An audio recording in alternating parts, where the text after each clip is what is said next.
अस्सलामुअलैकुम, आप देख रहे हैं सेठी से सवाल। मैं हूँ सैयद आयशा नाज, मेरे साथ मौजूद हैं नजम सेठी साहब। अस्सलाम वालेकुम।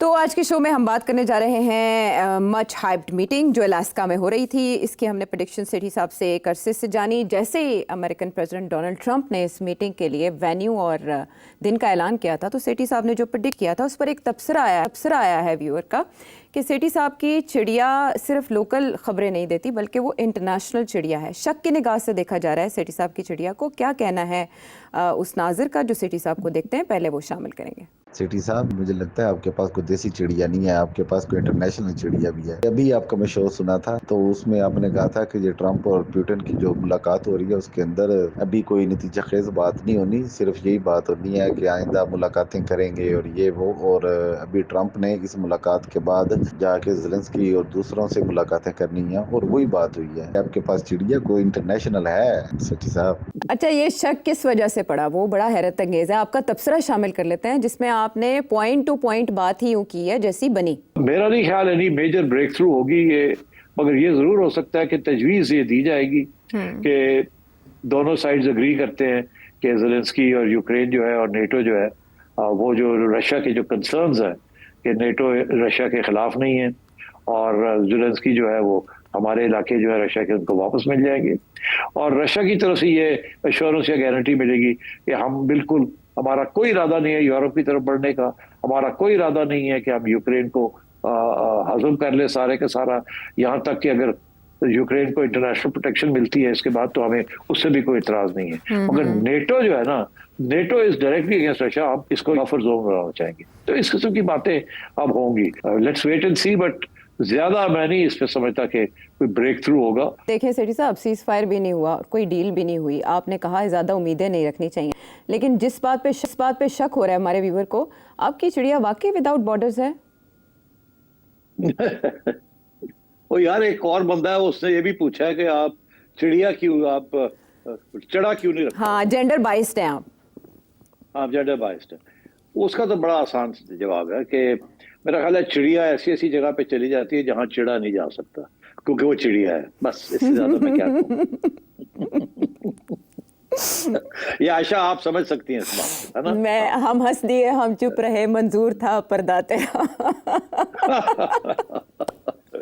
ठीक है। तो सेठी साहब, कहिएगा कि फाइटर जेट्स वेलकम कर रहे हैं व्लादिमीर पुतिन को, रेड कार्पेट उनके लिए खोला जा रहा है, उनका इस्तकबाल किया जा रहा है। वो बीस्ट में बैठकर प्रेसिडेंट ट्रंप के साथ जाते हैं। मुलाकात 7 घंटे की जो तवक्को की जा रही थी उसके बजाय 3 घंटे तक महदूद रह जाती है। उसके बाद प्रेस कॉन्फ्रेंस में सहाफ़ियों के सवालों के जवाब नहीं दिए जाते, बस इतना कहा जाता है कि हम अगला सेशन करेंगे और उसके लिए कुछ फ़ोन कॉल्स करनी है और वो फ़ोन कॉल्स हो जाती हैं। उसके बाद नताइज गैर वाज़े हैं। प्रेसिडेंट ट्रंप अपनी गुफ्तगू में कहते हैं कि बहुत से निकात पे हमने इत्तफाक किया, कुछ अहम रह गए जिनमें से एक बहुत अहम है।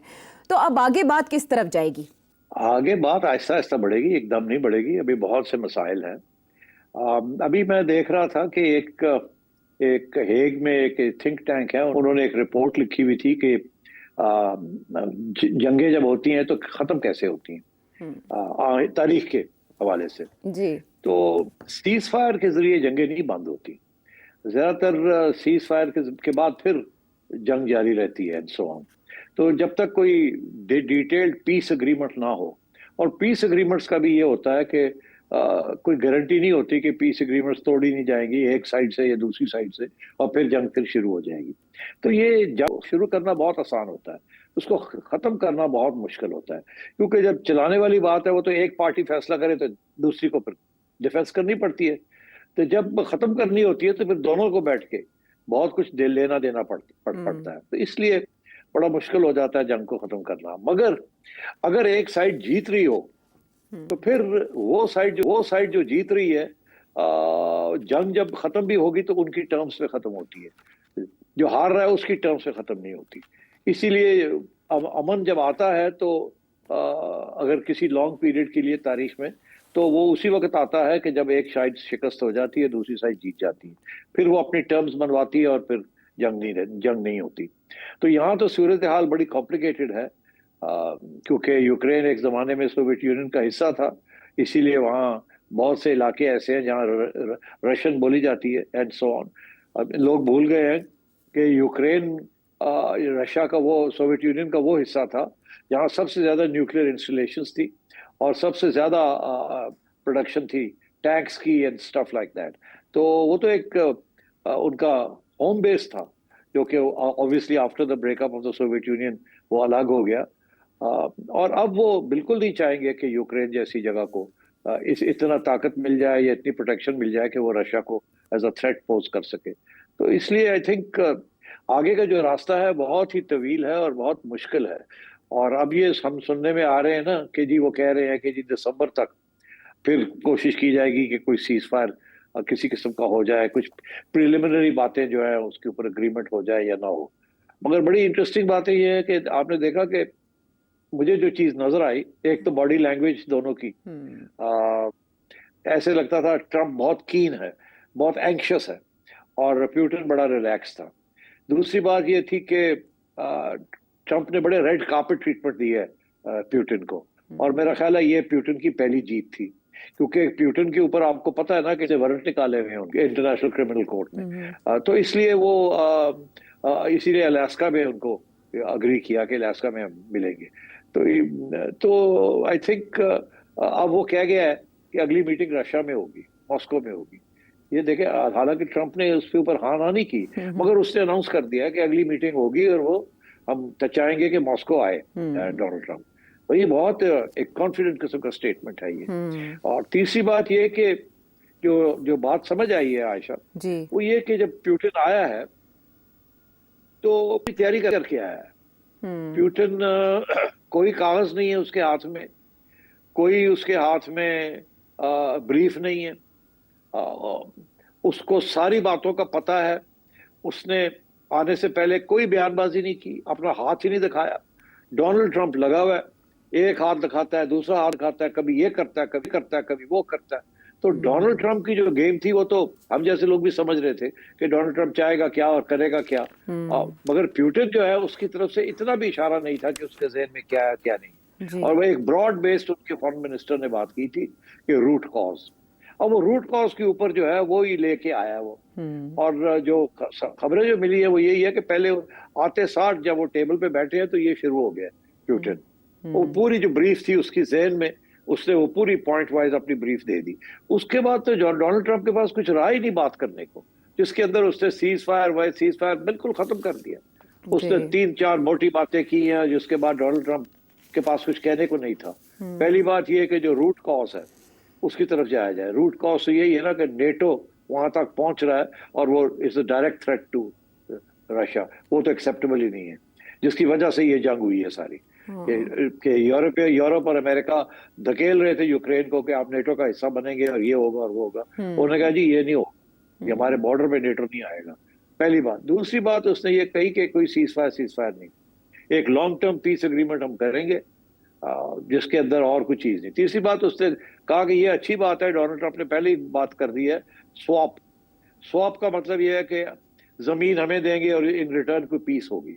मगर उसने कहा वो काफी नहीं है, स्वैप जो होगा ये सारे इलाके जो है ये तो है ही हमारे पुराने, ये तो हम लेंगे ही लेंगे। यहाँ तो लोग हैं जो रशियंस हैं, बोलते भी रशियन है, ये हमारे इलाके हैं और ये तो हम लेंगे ही लेंगे। मगर आप जो हैं वो आप अपनी आगे से आपके पास कोई ऐसी सिचुएशन नहीं होगी कि आप हमें कोई थ्रेट पोज कर सकें, नेटो में भी नहीं होंगे और आप आपकी फौज की जो है आपकी वो हमें थ्रेट नहीं पोज कर सकती एंड सो ऑन। तो मतलब है उन्होंने तो बड़ी clear cut long term piece agreement की तरफ वो जा रहे हैं। अब डोनाल्ड ट्रंप आया था कि जल्दी से मैं इनको कहूंगा यार तुम्हें ये जमीनें ले देते हैं और तुम अभी सीज फायर कर लो, बाकी बात जो है वो बाद में होगी। तो मैंने जैसे कहा था कि डोनाल्ड ट्रंप शॉर्ट टर्म के लिए आया है, वो लॉन्ग टर्म के लिए, और प्यूटिन ने अपनी बात मनवा ली, लॉन्ग टर्म की बात हो गई।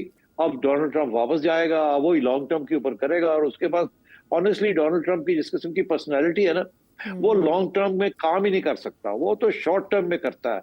ये मिल जाए, ये हो जाए और बात आगे चलाओ और अपने नंबर लगाओ, और वो नोबेल प्राइज के पीछे पड़ा हुआ है। और ये जो है सारी बात, ये कोई जल्दी में होने वाली नहीं है। अगर इनका ख्याल है कि ये जल्दी में हो जाए और मुझे नोबेल प्राइज मिल जाए, ये होने वाला नहीं है।